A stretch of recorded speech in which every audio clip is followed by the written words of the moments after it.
मराठ्यांना ओबीसीत घेऊ नये यासाठी ओबीसी नेते सरकारवर दबाव टाकत असल्याचा आरोप मनोज जरांगेंनी केलाय।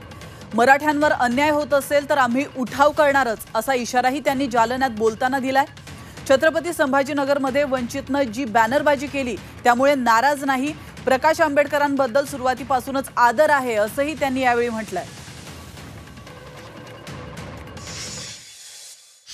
सरकार दखल घेतच नाहीये, कारण ज्या नोंदी निघाल्यात जे सापडायचे दस्तऐवज तेही शोधत नाहीत, रेकॉर्ड शोधत नाहीत, प्रमाणपत्र द्यायचे बंद केलेत। याचा अर्थ ओबीसीच्या नेत्याचा प्रचंड दबाव सरकारवर आलाय। त्यामुळे मराठ्यावर 100% अन्याय होणार आहे हे आता आम्हाला दिसतंय। त्यामुळे आम्ही उठाव करणार आहे, ताकदीने उठाव करणार आहे। पण 13 तारखेपर्यंत शंभूराजे देसाई साहेबांवरती आणि फडणवीस साहेब आणि शिंदे साहेबांवरती पुन्हा एकदा विश्वास मराठ्यांनी ठेवला। बघूया काय होतं।